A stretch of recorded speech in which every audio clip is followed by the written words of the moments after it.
Sur la monongala règne des défilés, bordés d'antiques pins et de pics mutilés. Dans le fond du vallon, l'herbe épaisse et pressée, flottée au gré du vent comme l'onde agitée. C'est là que de beaux jeux, chef habile et prudent, attend des ennemis le flot envahissant. Le ciel muet brillait au travers des feuillages. Soudain, un bruit lointain troubla ces lieux sauvages. Les voilà, c'est Braddock et 1200 soldats. Ses plus braves guerriers accourent sur ses pas. Chez les Canadiens règne un profond silence. Beaujeu n'a pas besoin d'exciter leur vaillance. Ils savent son chef même y combattre et mourir. On lisait sur leur front l'espoir de conquérir. Bientôt, les ennemis résonnent les trompettes. Les rayons du soleil frappaient leurs baïonnettes. Ils marchent pleins d'orgueil. Et de leurs étendards, l'ombre, en se prolongeant, couvrait leurs fiers regards. Ils marchent, mais, soudain, ainsi que dans l'orage, l'éclair étincelant traverse le nuage.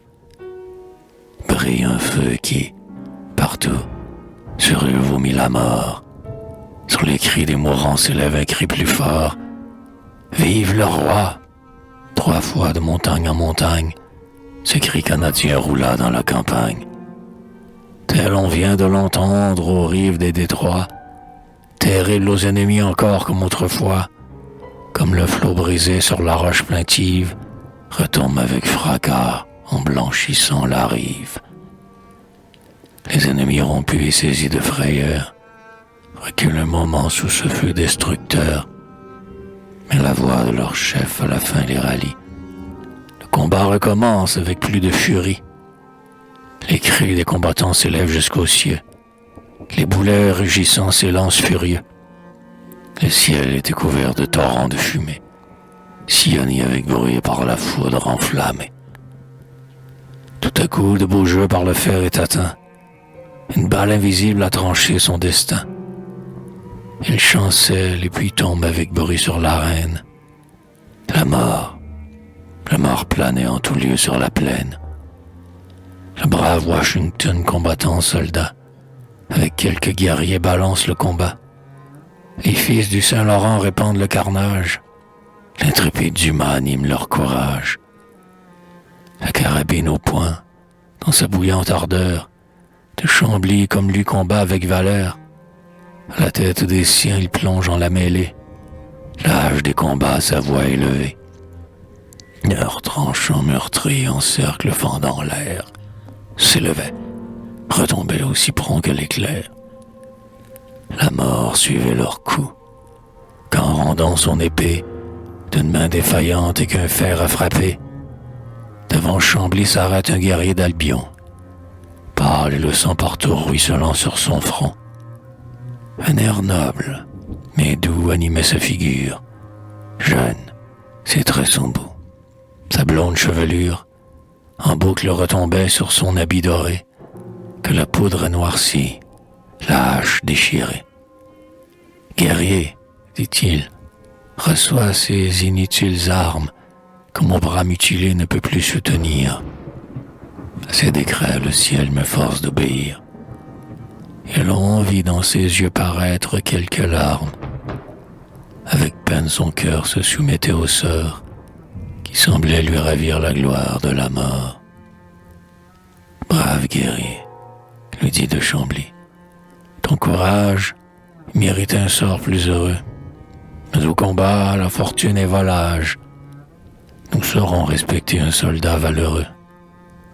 Il dit, quand près de là passe un Indien farouche, ces mots affreux s'exhalent de sa bouche. Guerrier, point de quartier, partout mort aux Anglais. Sache le sang couler à flot épais. Au-dessus de son front, longtemps il la balance, et sur le prisonnier avec un cri la lance. Pour détourner le coup, Chambly lève son bras. Dans l'air vint se choquer l'acier des tomahawks. Mais celui de l'Indien rebondit vers la terre. Dans le flanc de Chambly, la hache meurtrière s'enfonce en mugissant. Le guerrier en tombant exhale avec son âme un sourd gémissement. Cependant, le combat s'éloigne dans la plaine. Les morts et les mourants jonchent partout l'arène. La victoire, déjà, couronnait les vainqueurs. Braddock s'oppose, en vain, à leur flot destructeur. Chaque effort qu'il veut faire accroît encore l'abîme. Mais l'aspect de la mort, il aigrit et l'anime. L'affaire l'atteint enfin. Ces soldats effrayés, dans leur confusion, sont partout foudroyés. Ils fuyaient. Leur terreur dans la fuite s'augmente. Ils vont semer au loin la mort et l'épouvante. Braddock enfin lui-même est obligé de fuir. Mais honteux, il arrête. Il veut aussi mourir. Son cœur altier ne peut survivre à sa défaite. Il voit en expirant sa déroute complète. Et dans ce jour sanglant, les fils du Canada élevent leur drapeau sur l'âme au nom gala.